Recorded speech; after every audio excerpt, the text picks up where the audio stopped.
네, 새해 횟수가 바뀌기도 했지만 다양한 정치 이슈로 국면이 바뀌는 시기이기도 합니다. 문재인 대통령이 신년 인사회를 통해서 오늘 국민 통합을 강조했습니다. 새해벽부터 정치권을 떠들썩하게 했던 사면 논의가 더 진전되는가 하는 해석이 나오고 있지만 청와대는 또 조심스럽게 선을 긋고 있죠. 오세훈 전 시장이 안철수 대표 입당 혹은 합당을 통한 단일화를 제안하며 조건부 출마를 했습니다. 여러 가지 이야기들이 복잡한데요. 또 임시국회에서 처리해야 할 법안들도 국민들의 관심을 받고 있습니다. 이 모든 사안에 대해서 제1야당 원내대표를 맡고 있는 국민의힘 주호영 원내대표 전화로 연결해서 이야기 들어보겠습니다. 대표님 안녕하십니까? 예, 안녕하십니까. 주호영입니다. 네, 통합에 대한 얘기가 신년 초에 정치권을 달궜고 국민 여론도 달궜는데 오늘 문재인 대통령께서 새해는 통합의 해다. 특히 마음이 통합이 중요하다 이렇게 언급했습니다. 어떻게 들으셨습니까? 저는 기대하지 않습니다. 네. 왜냐하면 4년 전 대통령 취임식에서 통합을 얼마나 강조하셨습니까? 네.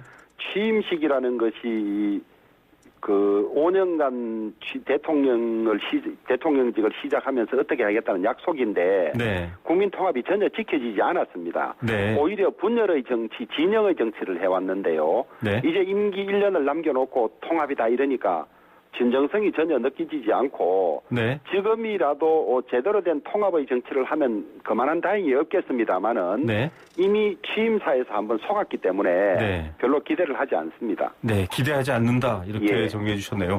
유영민 대통령 비서실장도 만나셨는데 예. 사실은 전직 두 대통령에 대한 사면 논의가 지금 뜨겁지 않습니까? 예. 예, 이 통합에 대통령 의도가 그래도 좀 그 부분에 영향을 미친다 이렇게는 보시나요? 아니 그런 뜻을 가지고 있다면 다행인데요. 네. 사면은 저희들은 진작에 사면이 돼야 된다고 생각을 했지만은 네. 그 이유는 70세, 80세 고령의 이 전직 대통령들이고 네. 또 이 사건 재판들이 탄핵 이후에 정치적으로 시작된 측면이 없지가 않습니다. 네. 그리고 박근혜 대통령 같은 경우는 4년 가까이 지금 가장 오랜 수행 생활을 하고 있는데 네. 그 전두환 노태우 대통령이 내란죄를 저지르고도 네. 이거보다 구금 기간이 짧았지 않습니까? 네. 그래서 이거는 인도적인 차원에서나 뭐 국격 차원에서나 여러 가지로 볼 때 우리들은 사면이 필요하다고 봤지만은 그것을 구걸할 필요는 없다고 봤습니다. 네. 그런데 우리가 요구했던 것도 아니고 정초에 민주당 대표가 사면 이야기를 해놓고 네. 자기들끼리 뭐 싸우다가 뭐 반성이 있어야 된다, 사과가 있어야 된다. 오히려 국민 통합으로 가는 사면이 아니라 모욕을 주고 우리가 권한 가지고 있으니까 사과하고 반성하면 풀어줄게라는 아주 수모스러운 사면 국면이 돼버렸죠. 네. 그래서 진정으로 국민 통합을 위하는 사면이고 하려면 그 결정권자인 대통령이 왈가왈부하지 않고 결심만 하면 되는 겁니다. 네. 근데 이걸 놓고 오래 왈가왈부 논의하는 것은 오히려 국민 통합에 도움이 되지 않고 국론 분열만 야기할 뿐이기 때문에 네. 말씀대로 통합을 강하게 바라고 계시고 사면이 그 통합에 도움이 되는 거라고 판단하시면 조속히 하는 게 좋을 것 같습니다. 예. 그렇다면 시기는 선거 전이라도 빠르면 빠를수록 좋다 이렇게 판단하시는 거군요. 그렇게 보고 있습니다. 예. 예. 일부에서는 뭐 선거와 관련된 정략이 있지 않냐 하는데 네. 저는 그 점은 논의할 필요가 없다고 봅니다. 사면은 빠를수록 좋다고 보고 네. 설사 그것이 4월 7일 시장 선거에 여권에 도움이 된다 하더라도 저는 반대하지 않습니다. 네. 자, 1월 14일이 박근혜 전 대통령의 대법원 선고일입니다. 일각에서는 이 두 전직 대통령을 동시에 사면하는 게 아니라 좀 순차적으로 나눠서도 할 수 있지 않느냐. 분리 사면 이런 얘기도 나오거든요. 어떻게 판단하십니까? 그것도 맞지 않다고 보고 또 청와대에서는 그 보도를 부인하지 않았습니까? 네. 그런데 만약에 그 두 전직 대통령 중에 어떤 분을 사면하고 어떤 분을 사면하지 않는다면 그 자체에 또 다른 진영 논리라든지 일종의 사감이랄까 이런 것들이 네. 들어가 있다고 보는 거죠. 예. 이명박 대통령의 형이 박근혜 대통령보다는 훨씬 낫지 않습니까? 네. 대한민국 사법부의 판단이 그런데 낮은 형을 받은 전직 대통령은 사면을 하지 않는다면 그거 자체가 또 이상한 거죠. 예. 사면 자체가 오히려 국민들 간에 또 여러 의견을 나뉘게 하고 있다 이런 판단을 내리고 계시는데 사실은 통합의 의미 대통령이나 여당 또 야당 지도부가 같이 좀 공감하는 부분이 필요할 것 같은데 대통령과의 만남 얘기 나오지 않았습니까? 예. 예, 어떻게 생각하십니까? 저는 어제 유영민 비서실장 오셨을 때도 말씀을 했습니다만은 지난 5월 28일 대통령을 뵈었을 때 무조건 자주 만나자. 만나는 것 자체 가지고 이런저런 논란이 있어서는 안 되겠다 이런 말씀을 하셨는데 네. 정작 청와대나 여당이 필요할 때 우리를 만나자고 하면 부르는 것밖에 안 되거든요. 네. 우리가 요구할 때도 만나줘야 되는데 우리가 대통령 지금 그 공수처법 개정안 때문에 대통령 만나 뵙자고 하니까 무슨 뭐 시기가 맞지 않느니 뭐 의도가 어떠니 이런 겁니다. 네. 그러니까 우리가 이 진정성을 인정할 수가 없고 자기들이 필요할 때 그냥 불러서 자기들 주장을 관철하는 방식으로 협치하자 대화하자 이런 데 불과한 것이 아니냐. 네. 우리가 만나자고 요구할 때 청와대나 민주당의 입장이 어렵더라도 그래 만나자 이래야 뭐가 되는데 네. 전혀 그렇지 않아서 그 점을 지적하기까지 했습니다. 예. 그러면 지금 이낙연 대표도 영수회담 제안 얘기가 나왔습니다만 예. 진정성이 뭐 없다 이렇게 판단하시는 건가요? 아니 뭐 필요하면 만나야 되겠죠. 그러나 자기들이 필요할 때만 만나자고 해서는 그것이 지속될 수가 없죠. 네, 지속적인 관계 이런 부분들도 좀 지적을 해주시고 계십니다. 예. 선거 얘기도 여쭤볼게요, 대표님. 오세훈 전 시장이 기자회견을 열어서 약간 조건부 출마 얘기를 했습니다. 안철수 예. 대표가 어떻게 하느냐 이게 달려 있는데 예. 합당에 대한 운을 좀 띄운 것 같은데 당 원내대표로서는 어떤 생각이십니까?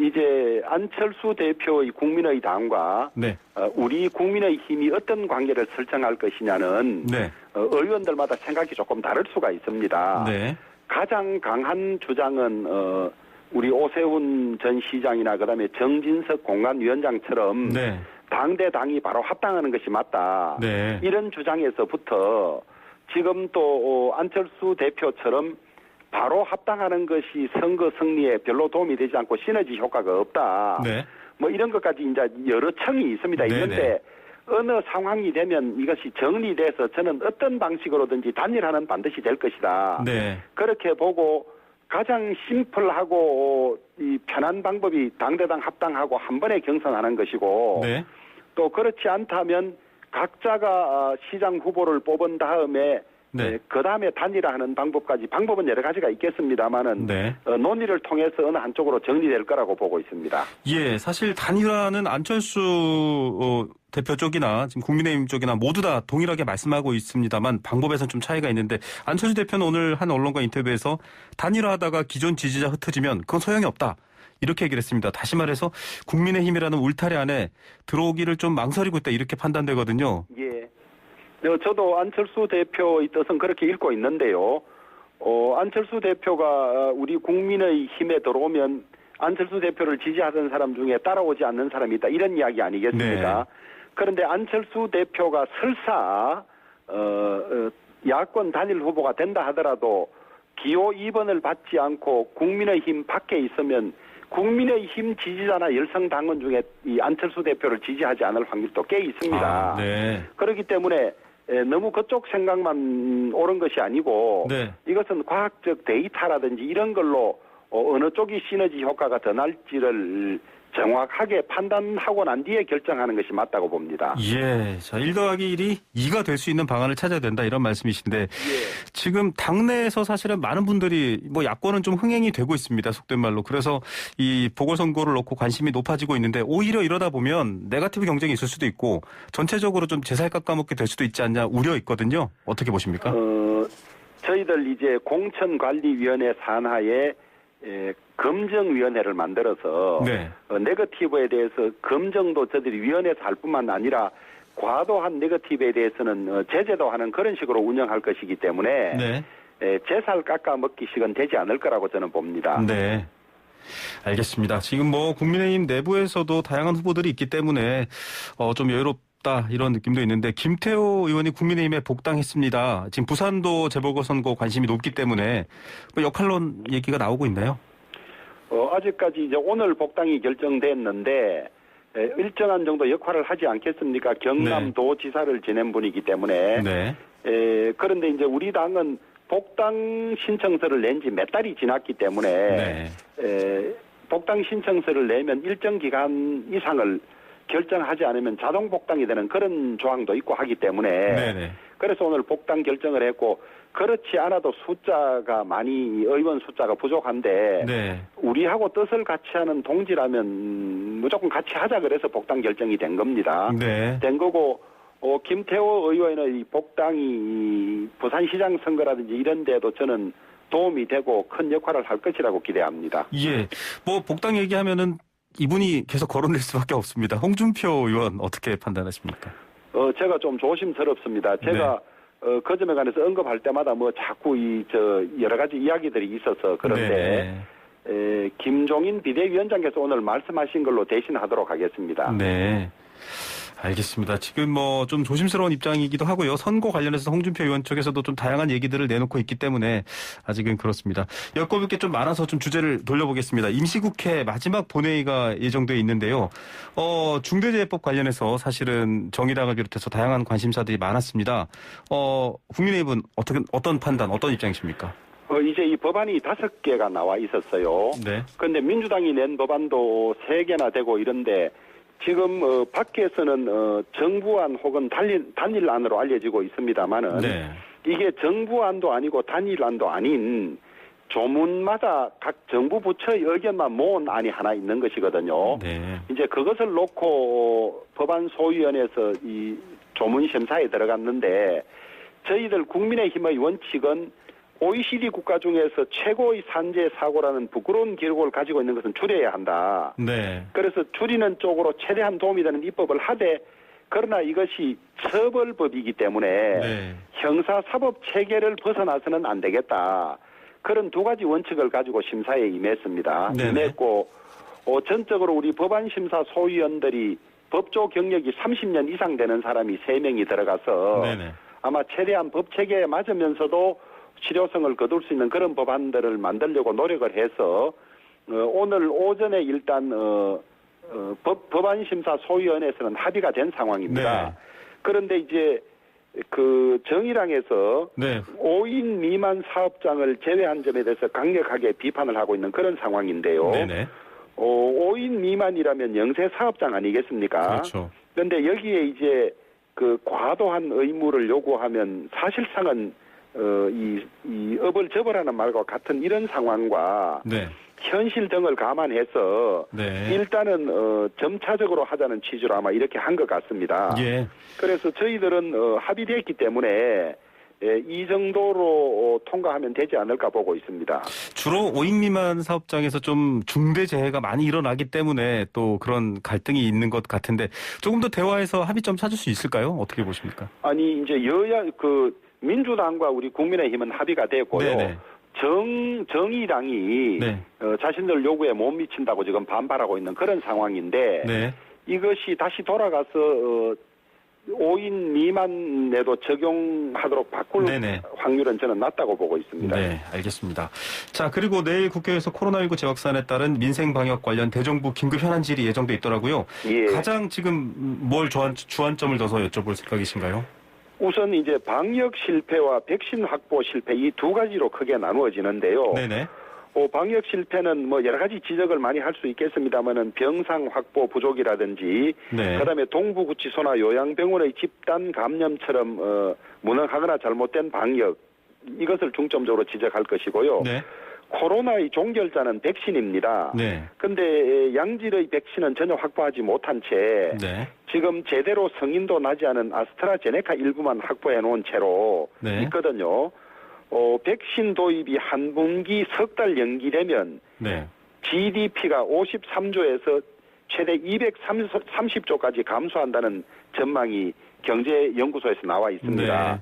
네. 이것이 가장 중요한데 정부의 무능과 판단 잘못으로 백신 조기 확보에 실패한 것이거든요. 네. 그래서 이 점을 집중적으로 따지고 추궁하려고 합니다. 뭐 정부는 2월부터는 좀 차질 없이 접종될 수 있다. 그리고 화이자라든지 모더나 백신도 확보했다라고 발표를 했습니다. 좀 늦었다 보시는 건가요? 확보가 중요한 것이 아니고 언제 접종이 가능하냐가 중요한데요. 네.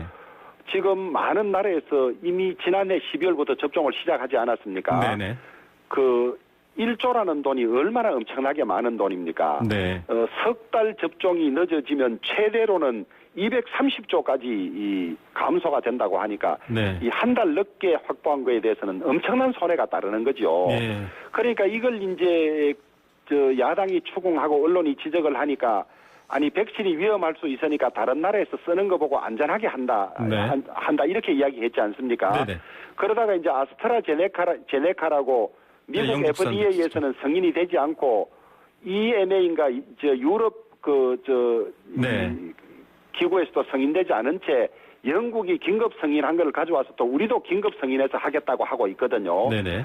그러니까 다 잘못된 거지요. 조기 확보를 못한 것도 잘못이고 안전성이 충분히 확보되지 않은 걸 또 우리나라에만 접종을 화급하게 시작하는 것도 잘못된 것이죠. 네. 그래서 이런 점들을 따져보고 점검하려고 합니다. 네. 또 정부도 또 다양한 입장을 내놓고 있기 때문에 이 대정부 질의, 현안 질의 여러분들도 많이 관심 가져주시기 바랍니다. 재난지원금 얘기도 사실 선거를 앞두고 있어서 그런지 더 뜨겁습니다. 4차 재난지원금 얘기 나오고 있는데 여기에 대해서는 좀 강력하게 비판하셨어요. 우리가 또 선거 앞두고 또 이런 주장을 민주당이 할까봐 네네. 정부 2021년 예산에 편성해오지 않았는데 네. 저희들이 주장해서 3조 넘는 재난지원금을 준비를 했거든요. 네. 그래서 9조 가까운 3차 재난지원금을 투입을 하는데 네. 아직 배부가 시작이 안 되고 2월 구정 전쯤에야 이제 다 이게 배부가 된다고 합니다. 네. 그럴 뿐만 아니라 1, 2, 3차 재난지원금에 대해서 그렇게 많은 천문학적인 돈이 쓰였는데도 효과적으로 쓰였는지 이게 제대로 점검조차 되지 않은 그런 상황입니다. 네. 그런 상황에서 또다시 4차 재난지원금 이야기를 한다는 것은 4월 서울 부산시장 보궐선거에서 이 돈을 뿌려서 환심을 살려고 하는 포퓰리즘적인 발상이고 무책임하고 한 발상이라고 보고 있죠. 네. 우선 1, 2, 3차 이 재난지원금 지급에 대한 효과가 제대로 된 것인지 네네. 또 재원은 어디서 마련할 수 있는 것인지도 따져봐야 하는데 네. 올해 예산은 무려 사상 최대인 560조 예산을 짰거든요. 네. 그러면 이 역대 최고 예산을 짰으면 재난지원금이 필요하면 여기서 줄여서 아껴서 해야 하는데 또 국채를 내서 한다면 이것은 이 몽땅 그냥 털어서 잔치하고 이 빚을 전부 우리 자식들에게 물려주는 것밖에 되지 않기 때문에 그런 점에 대한 철저한 점검이 있고 난 뒤에 논의해야 될 문제다 이렇게 보고 있습니다. 예. 자, 전 국민 대상으로 보편적인 지급을 하는 것에 대해서는 지금 반대 입장을 말씀해 주셨는데 리얼미터가 6일 어제입니다.